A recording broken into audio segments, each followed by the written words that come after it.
Hey everyone, and welcome back to the channel. Today, we're taking a journey back in time, further than you might imagine, 4.5 million years ago. Imagine a world so different from our own. A world without cities, without even the simplest tools we take for granted. This was a time when our earliest ancestors, not quite human as we know them, were just beginning to navigate a wild, untamed planet. We're going to explore what life might have been like for these proto-humans, the immense challenges they faced, and how an extraordinary event might have sparked something truly fundamental within them.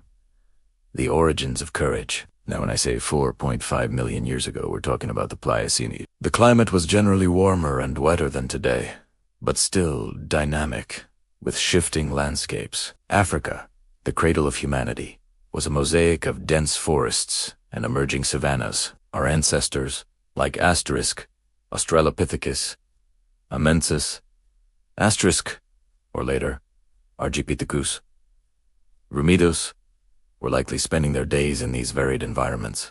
They weren't the bipedal marathon runners we often picture. Instead, they were likely adept at both climbing trees for safety and food, and moving on two legs on the ground. Picture small, ape-like hominins, perhaps no taller than 4 or 5 feet, with brains only about a third the size of ours. Their diet would have been primarily plant-based: fruits, leaves, nuts, and perhaps the occasional insect or small animal they could scavenge. Life was a constant search for food and water, punctuated by the ever-present threat of predators. Survival was a daily struggle. Lions, saber-toothed cats, giant hyenas.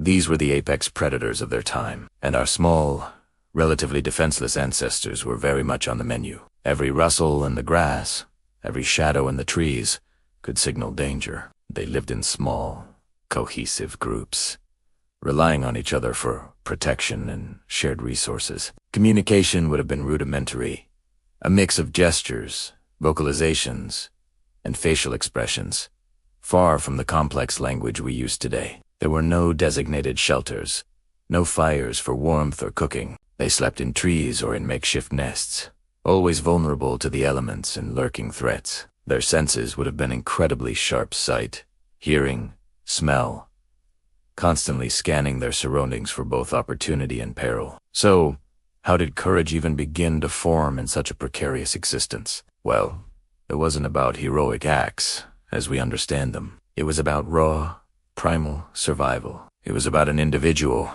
or a small group, making a decision in the face of overwhelming fear that ultimately led to their continued existence.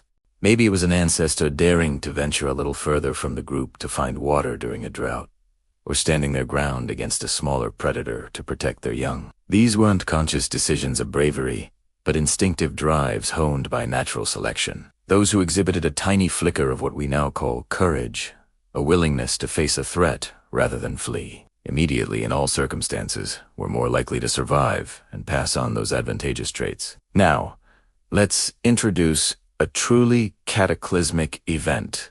Imagine this.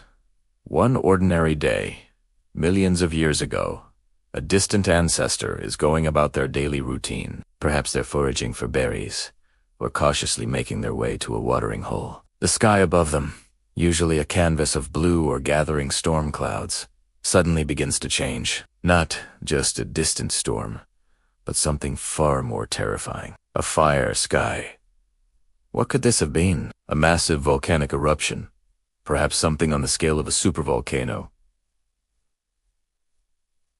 belching ash and fire into the atmosphere, turning day into an ominous twilight. Or maybe a large meteorite impact, igniting the sky with its fiery descent and subsequent atmospheric disruption. Let's lean into the volcanic eruption scenario. Imagine the ground rumbling, a distant roar growing louder, the air thickening with ash. The sun, usually a life-giver, is now a blood-red orb struggling to penetrate a sky choked with smoke and glowing particles. This wasn't just a fire in the distance. It was the sky itself, seeming to be on fire.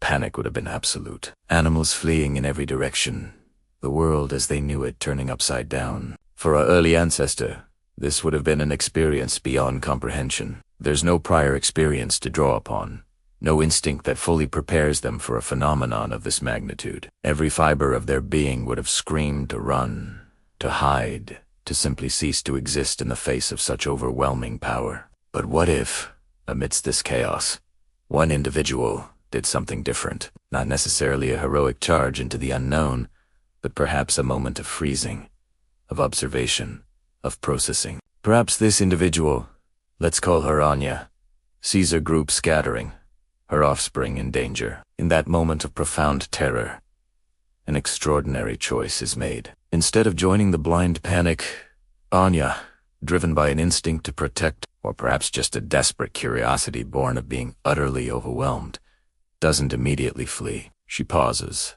looks up at the terrifying, fiery sky, and then makes a calculated move. Maybe she leads her young to a rock overhang, not knowing if it will protect them, but doing something more than just running aimlessly. This isn't about Anya understanding plate tectonics or astrophysics. This is about a primitive brain processing an unprecedented threat. When every instinct screams flee or perish, Anya's decision to guide her family towards perceived safety, to face the unknown horror with a semblance of direction, is a nascent form of courage. She isn't fighting the fire sky, she's navigating through its terror. This moment, facing the fire sky, represents a pivotal challenge, an evolutionary pressure cooker. Those who could maintain some form of composure, who could make a decision that wasn't purely fear-driven, however small, might have increased their chances of survival. This single event, or similar recurring cataclysms, could have acted as a massive selective pressure. Groups where individuals exhibited this burgeoning courage, the ability to make decisions under extreme duress, to protect their kin, to explore new, safer territories, even when unknown, would have been more likely to survive and thrive. Over millions of years, these small acts of facing fear, of pushing boundaries, would have slowly but surely shaped the very essence of what it means to be human. Courage, therefore, isn't just about fighting. It's about adaptability, resilience, and the willingness to confront the unknown, even when it manifests as a fire sky threatening to consume everything. From this harrowing experience, a new kind of awareness might have emerged. Not just an awareness of danger, but an awareness of resilience. Surviving such an event would leave an indelible mark, perhaps even fostering a nascent understanding of the world's immense power. It would have reinforced the importance of group cohesion, of trusting the instincts of those who showed leadership, however primitive. The fire sky wasn't just a disaster. It was a crucible that forged stronger bonds, and perhaps even nudged our ancestors towards more complex problems. Think about it. How many times in our own history have humans faced seemingly insurmountable odds, whether natural disasters, conflicts, or diseases, and emerged not just surviving, but stronger? That deep-seated capacity for courage, for resilience, for facing the fire sky in whatever form it takes, arguably has its roots in these ancient, terrifying experiences. It's the spark that allows us to innovate, to explore, to overcome, and to protect those we care about. Every time we face a daunting challenge today, we are, in a sense, echoing that ancient ancestor who first looked up at the terrifying sky and chose not just to flee, but to find a way through. So, when we talk about the origins of courage, we're not just talking about a mental state. We're talking about an evolutionary imperative, forged in the fires of ancient Africa, refined over millennia, and passed down through generations. It's a core part of what makes us who we are. From a small hominin facing a volcanic eruption to a modern human confronting personal or global challenges, that fundamental spark of courage remains. It's the ability to act despite fear, to find strength in vulnerability, and to persevere in the face of the unknown. What do you think about this idea? Can you imagine yourself in that world, facing that fire sky? Let me know your thoughts in the comments below. If you enjoyed this journey back in time, please give this video a thumbs up, share it with your friends, and make sure to subscribe for more deep dives into human history and our amazing origins. Your support helps us continue to explore these fascinating topics. Thanks for watching, and I'll catch you in the next one.